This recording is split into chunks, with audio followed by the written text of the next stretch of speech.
నమస్కారం city news కి స్వాగతం. ముందుగా ముఖ్యాంశాలు.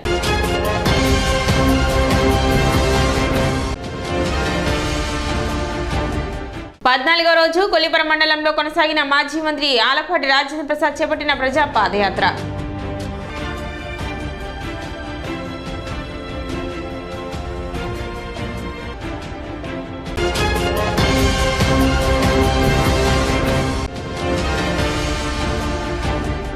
డిమాండ్ల పరిష్కారం కోరుతూ తెనాలి పెన్షనర్స్ అసోసియేషన్ ఆధ్వర్యంలో ధర్నా.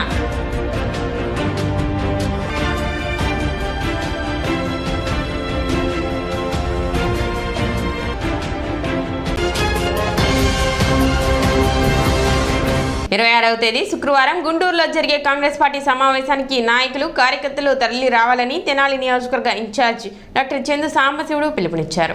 గురువారం మార్చిపేటలోని కాంగ్రెస్ పార్టీ కార్యాలయంలో ఏర్పాటు చేసిన విలేకరుల సమావేశంలో ఆయన మాట్లాడారు. ఏఐసిసి అధ్యక్షురాలిగా వైఎస్ షర్మిల నియమితులైన సందర్భంగా చేపట్టిన రాష్ట్ర వ్యాప్త పర్యటనలో భాగంగా 26వ తేదీ మధ్యాహ్నం 2 గంటలకు గుంటూరు ఏటీ అగ్రహారంలోని అంజయ్య ఫంక్షన్ హాల్ నందు జరిగే ఈ సమావేశానికి తెనాలి నియోజకవర్గం నుండి కాంగ్రెస్ పార్టీ అభిమానులు, నాయకులు, కార్యకర్తలు పెద్ద సంఖ్యలో తరలివచ్చి సమావేశాన్ని విజయవంతం చేయాలని డాక్టర్ చందు సాంబశివుడు తెలిపారు. సమావేశంలో పలువురు కాంగ్రెస్ పార్టీ నాయకులు, కార్యకర్తలు పాల్గొన్నారు. రాష్ట్రం శ్రీకాకుళం దగ్గర నుంచి చిత్తూరు దాకా అన్ని జిల్లాలు కూడా ఆవిడ పర్యటిస్తుంది. ఆవిడతో పాటు కాంగ్రెస్ పార్టీ అగ్రనాయకులైనటువంటి కేవీపీ రామచంద్రరావు గారు, రఘువీరారెడ్డి గారు, మాజీ పిసిసి అధ్యక్షులు రుద్రరాజు గారు, శైలజనాథ్ గారు, అలాగే మాజీ కేంద్ర కేబినెట్ శాఖ మంత్రి పల్లవరాజు గారు, అలాగే ఇంకొక మాజీ మంత్రి అయినటువంటి శీలవ గారు, కొప్పులరాజు గారు, ఇంకా మిగతా నాయకులందరూ కూడా కలిసికట్టుగా ఎలాగైతే 2004లో రాజశేఖర రెడ్డి గారి పాదయాత్రతో పాటు డిఎస్ అంతా అప్పుడు అధ్యక్షుడిగా ఉన్నటువంటి డి శ్రీనివాసు, నాదల భాస్కర్ వాళ్ళందరూ కలిసి ఒక బస్సు యాత్ర పెట్టినట్టుగా ఒక అగ్ర నాయకులందరూ బస్సు యాత్రతో మా కాంగ్రెస్ పార్టీ ఏ రకమైనటువంటి విభేదాలు లేకుండా కలిసి సమిష్టిగా పనిచేస్తుంది, కలిసికట్టుగా పనిచేస్తుంది అనేది ప్రజలందరికీ నిజంగానే పనిచేస్తుంది. ప్రజలందరికీ తెలియటానికి కూడా, అలాగే ఎన్నికలకి సన్నద్ధం అవడానికి కూడా అన్ని జిల్లాల్లో ఏపీసీసీ అధ్యక్షురాలు పర్యటిస్తున్నారు. రేపు మధ్యాహ్నం 2:30 గుంటూరు ఏటీ అగ్రహారం, శ్యామలానగరం, పట్టాపురం రోడ్లో ఉన్నటువంటి జంక్షన్లో ఉన్నటువంటి మెట్టు అంజిరెడ్డి కళ్యాణ మండపంలో, మెట్టు అంజిరెడ్డి కన్వెన్షన్ హాల్లో కాంగ్రెస్ పార్టీ సమావేశం జరగబోతున్నది.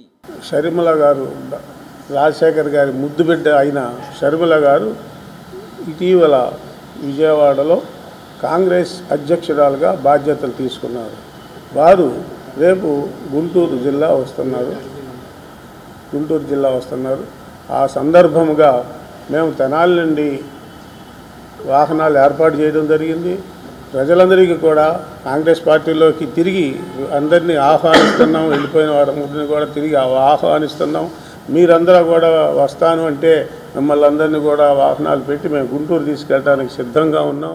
కాబట్టి ఈ నెల 29వ తేదీ నుండి ఫిబ్రవరి 4వ తేదీ వరకు శ్రీ గోవింద నామ జప యజ్ఞ పూర్ణాహుతి మరియు శ్రీ వెంకటేశ్వర సహస్ర వైభవోత్సవాలు తెనాల్లో జరగనున్నాయి. శాలిగ్రామ మఠం ట్రస్ట్ ఆధ్వర్యంలో నిర్వహించే మహోత్సవానికి సంబంధించిన కరపత్రాన్ని గురువారం కొత్తపేటలోని తాలూకా కాలేజీ ఆవరణలో ఆవిష్కరించారు. భక్తులు పెద్ద సంఖ్యలో పాల్గొనాలని నిర్వాహకులు విజ్ఞప్తి చేశారు. కార్యక్రమంలో నంబూరి కృష్ణమూర్తి, కొత్త సుబ్రహ్మణ్యం, రావూరి సుబ్బారావు, గోపు రామకృష్ణ, బాలస్వామీజీ, ముద్దాభక్తుని రమణయ్య, ఎం శివ, కోన నాగేశ్వరరావు, కౌన్సిలర్ సాయి హరిరామ్ తదితరులు పాల్గొన్నారు.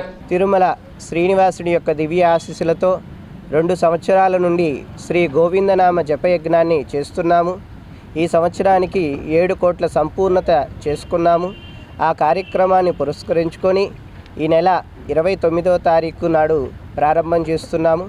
స్వామివారికి తిరుమలలో సుప్రభాత సేవ నుండి ఏకాంత సేవ వరకు నిత్యార్చన కైంకర్యములు ఏ విధంగా చేస్తారో అదే సాంప్రదాయంగా మన తెనాలిలో శ్రీ గోవిందనామ జపయజ్ఞ పూర్ణాహుతి మరియు శ్రీ వెంకటేశ్వర సప్తాహ వైభవోత్సవ కార్యక్రమాలు నిర్వహిస్తున్నాము. ఈ కార్యక్రమాలు 7 రోజుల పాటు అంగరంగ వైభవంగా నిర్వహించడం జరుగుతుంది. అలాగే చక్కగా స్వామివారికి విశేషమైన రీతిలో లక్ష లడ్లతో ఆరాధన ఒకటి జరుగుతుంది. శ్రీ గోవిందనామ జపయజ్ఞ పూర్ణాహుతి మరియు శ్రీ వెంకటేశ్వర స్వామివారి సప్తాహ వైభవోత్సవం. ఈ కార్యక్రమం ఇక్కడ భారీ ఎత్తున మన తెనాలిలో ప్రధానులు ఎంతోమంది గొప్ప సంస్కారం గల వ్యక్తులు అందరూ ఆధ్యాత్మిక సంస్కారం గల వ్యక్తులందరూ కలిసి ఈ కార్యక్రమాన్ని భారీగా ఏర్పాటు చేశారు. ఈ మధ్య రోజుల్లో ఇటువంటి కార్యక్రమం ఇప్పుడు జరగలేదు మన తెనాలిలో. కాబట్టి అటువంటి కార్యక్రమాన్ని బాలస్వామి గారి ఆధ్వర్యంలో మహానుభావులు పూనుకుని చేస్తున్నారు. కావున దీన్ని అందరూ సద్వినియోగం చేసుకోవాలని కోరుకుంటున్నాం. ఈ కార్యక్రమం చెప్పారు కదా, స్వామి గోవిందనామాలు పూర్ణాహుతి చేస్తున్నారు. అంటే పూర్ణాహుతి అంటే ఇప్పుడు గోవిందనామాలు చేశారు. ఎన్ని నామాలు స్వామి? 7 కోట్లు నామాలు చేశారు. చాలా పెద్ద యజ్ఞం అది. ఫిబ్రవరి 4 తారీఖు వరకు అంటే 7 రోజుల పాటు వెంకటేశ్వర వైభవోత్సవాలు, వెంకటేశ్వర గోవిందనామ సంకీర్తన పూర్ణాహుతి కార్యక్రమాలు జరుగుతాయి. ఇవన్నీ బాలస్వామి వారి ఆధ్వర్యంలో జరుగుతాయి. కాబట్టి భక్తులందరూ ఇచ్చేసి తీర్థ ప్రసాదం స్వీకరించి ఈ స్వామితో పాటు ఇంకా స్వాములు వస్తారు. అందరినీ దర్శించుకుని దేవుని కూడా దర్శించుకుని వెళ్ళవలసిందిగా కోరుతున్నాం. ప్రతిరోజు ప్రతి క్షణం అసత్యం మాట్లాడటంలోనూ మడమ తిప్పడంలోనూ జగన్ అగ్రగామిగా నిలుస్తారని మాజీ మంత్రి టీడీపీ సీనియర్ నేత ఆలపాటి రాజేంద్ర ప్రసాద్ అన్నారు. ఆలపాటి రాజేంద్ర ప్రసాద్ ప్రతిష్టాత్మకంగా చేపట్టిన ప్రజాయాత్ర 14వ రోజు కొల్లిపర మండలం కొల్లిపర గ్రామం నుండి ప్రారంభించారు. జగన్ అధికారంలోకి వచ్చి 3 రాజధానుల పేరుతో ప్రజలను ఏమార్చి ఒక్క రాజధాని కూడా రాష్ట్రానికి లేకుండా చేశారని ఆలపాటి ఆరోపించారు. రాజధాని లేని రాష్ట్రంగా చేసిన దుర్మార్గపు ప్రభుత్వం వైసీపీ ప్రభుత్వం అని దుయ్యబట్టారు. అమరావతి రాజధానికి భూములు ఇచ్చిన రైతుల తలపై 1500 రోజులుగా జగన్ కరాల నృత్యం చేస్తూ అక్రమ దాడులు, కేసులు, అవమానిస్తూ అన్ని రకాలుగా నాశనం చేసిన పరిస్థితి నేడు కనపడుతుందన్నారు. జగన్ చేష్టలతో కులాల మధ్య, మతాల మధ్య, ప్రాంతాల మధ్య చిచ్చుపెట్టి మాటలతో మాత్రం సామాజిక మార్పు కోసం పోరాటం అంటూ పాలన సాగిస్తున్నారన్నారు. రాష్ట్రంలో ముస్లింలకు అన్ని రకాలుగా అన్యాయం చేసిన వ్యక్తి జగన్ అని, ముస్లిం రిజర్వేషన్లపై ఎవరూ ఆలోచన చేయని సమయంలో మొదటిగా ముస్లిం రిజర్వేషన్లు మ్యానిపులేటర్ పెట్టింది చంద్రబాబు అని, చంద్రబాబు 2004లో ఓటమి తరువాత అధికారంలోకి వచ్చిన రాజశేఖర్ రెడ్డి అమలు చేశారు.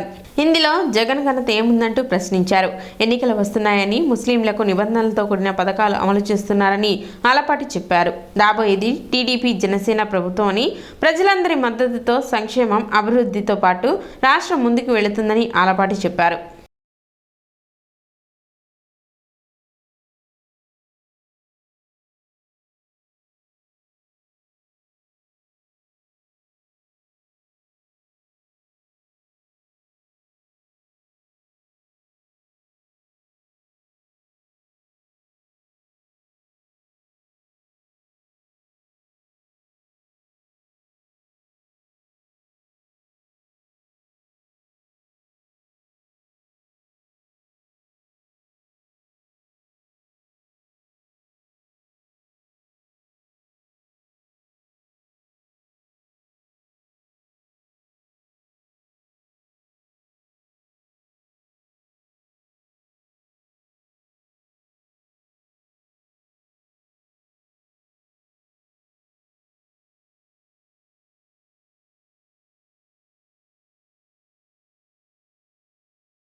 ముస్లింలకి రిజర్వేషన్లు ఇచ్చింది నేనే అని చెప్తా ఉన్నాడు. ఎంత అబద్ధాన్ని ఎవరు ఆడి ఉండరు. పైగా ముస్లిమ్స్కి నేను చాలా బ్రహ్మాండంగా న్యాయం చేశానని చెప్తా ఉన్నాడు. భారతదేశంలో ఏ రాష్ట్రంలో కూడా ముస్లిమ్స్కి రిజర్వేషన్లు ఆలోచన చేయనటువంటి సమయంలో ఆ సందర్భంలో గెలిచినటువంటి కాంగ్రెస్ పార్టీ కూడా, రాజశేఖర రెడ్డి నాయకత్వంలో గెలిచినటువంటి కాంగ్రెస్ పార్టీ కూడా మేనిఫెస్టోలో పెట్టల. మొట్టమొదటిగా తెలుగుదేశం పార్టీ ఆధ్వర్యంలో చంద్రబాబు నాయుడు నాయకత్వంలో మేనిఫెస్టోలో పెట్టినటువంటి అంశం. దురదృష్టవశాత్తు 2004 ఎన్నికల్లో మేము ఓడిపోవడం జరిగింది. ఓడిపోయిన తర్వాత రాజశేఖర రెడ్డి గారు ముస్లిమ్స్కి 4% రిజర్వేషన్ ఇచ్చింది వాస్తవం. ఆ రిజర్వేషన్ని నేను పెట్టానన్నట్టుగా చెప్పుకునే జగన్మోహన్ రెడ్డి గారు ఈ రోజున జగన్మోహన్ రెడ్డి గారు ముస్లిమ్స్కి టోటల్గా అన్యాయం చేశాడు. ఫీజు రియంబర్స్మెంట్ విద్యార్థులకి ఇవ్వలేకపోతా ఉన్నాడు. మైనార్టీ కార్పొరేషన్ ద్వారా గతంలో నిధులు విడుదల చేస్తే ఆ నిధులు ఇవ్వలేకపోతా ఉన్నాడు. స్కిల్ డెవలప్మెంట్ ద్వారా వాళ్ళకి ప్రావీణ్యత సంతరించుకునేలాగా గ్రామీణ ప్రాంతంలో కార్పొరేషన్ ద్వారా ఆనాడు కుట్టు మిషన్లు పంపిణీ చేస్తే ఈ రోజున ఆ కుట్టు మిషన్లు పంపిణీ చేసిన వాళ్ళకి, కుట్టు మిషన్లు నేర్చుకున్న వాళ్ళకి సబ్సిడీ మీద రుణాలు ఇస్తే ఆ రుణాలను కూడా రిలీజ్ చేయనటువంటి ప్రభుత్వం ఈ జగన్మోహన్ రెడ్డి గారి ప్రభుత్వం. అంతేకాకుండా గతంలో ఇచ్చిన రోషిని పథకం కానీ, రోటీ కపడా और మకాన్ కానీ, దుల్హన్ కార్యక్రమం కానీ, దుకాన్ మకాన్ కార్యక్రమం కానీ వీటిలన్నింటినీ కూడా ఈ రోజున తీసివేసినటువంటి ఘనత.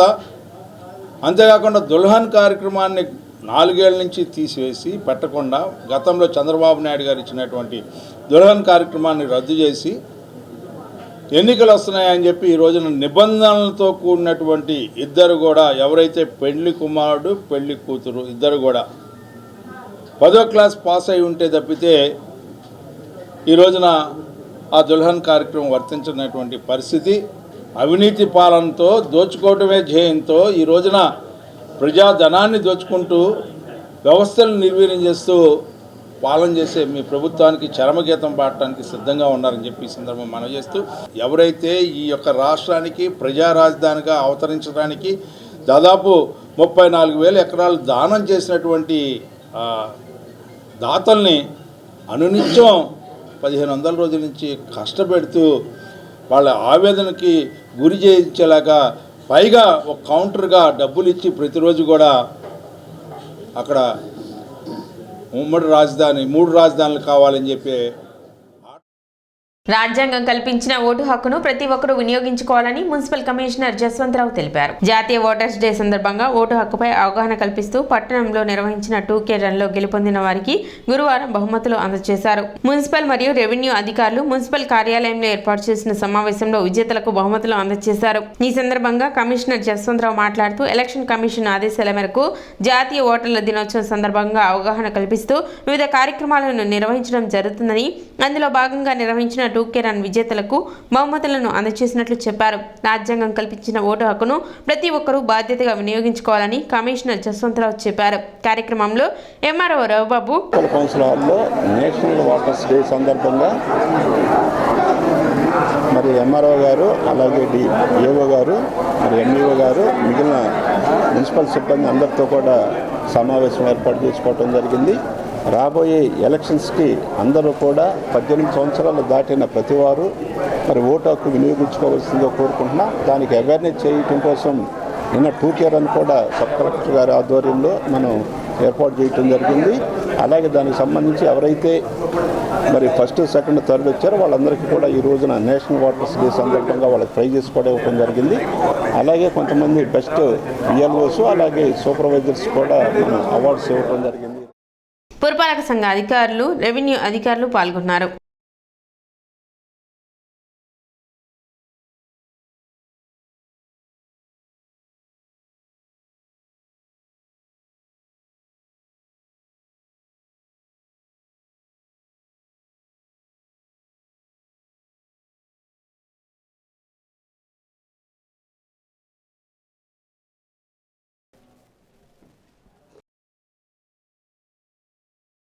ఏదైతే మన ప్రతి సంవత్సరం ఒక ఎలక్షన్ కమిషన్ ఒక థీమ్ క్రియేట్ చేస్తుంది.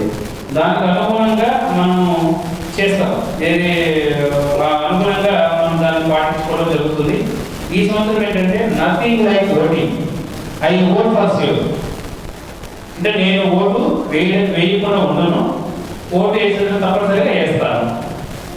అది ఈ యొక్క నేషనల్ ఓటర్స్ డే థీమ్ అన్నమాట.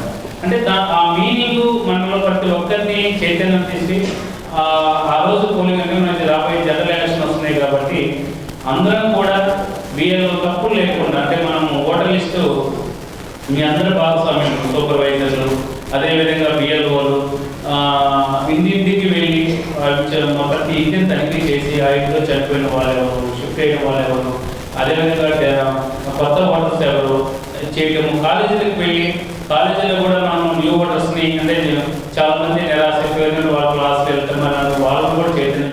పట్టణంలోని ఎన్వీఆర్ ఇంజనీరింగ్ కళాశాలలో కంటి వైద్య శిబిరం నిర్వహించారు. విజయవాడ సంధ్య ఐ హాస్పిటల్ సౌజన్యంతో నిర్వహించిన ఈ కంటి వైద్య శిబిరం నందు విద్యార్థులకు వైద్య పరీక్షలు నిర్వహించారు. కాలేజీ వ్యవస్థాపక దినోత్సవం మరియు నన్నపనేని వెంకట్రావు వర్ధంతి సందర్భంగా ఈ కంటి వైద్య శిబిరం నిర్వహించినట్లు నన్నపనేని సుధాకర్ తెలిపారు.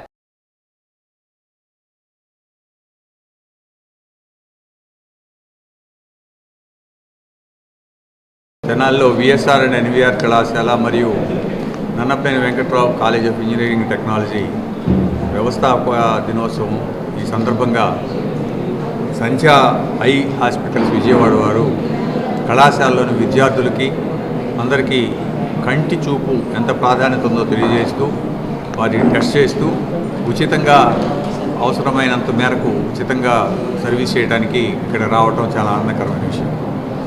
ఈనాడు నయనం ఎంత ఇంపార్టెన్స్ అనేది మన అందరికీ తెలిసిన విషయమే. కంటికి చూపు అనేది కోల్పోయిన చాలామంది అభాగ్యులు ఉన్నారు. కానీ మనం ఉన్న కంటిని జాగ్రత్త చేసుకోవాల్సిన అవసరం, కంటిని చూపుని కాపాడుకునే అవసరం. వీటన్నిటి దృష్ట్యా మనం ఇటువంటి క్యాంపుల్లో నిర్వర్తిస్తున్నప్పుడు వీరు సేవాభావంతో నిర్వర్తిస్తున్నారు. ఇప్పుడు ఒక చిన్న విరామం.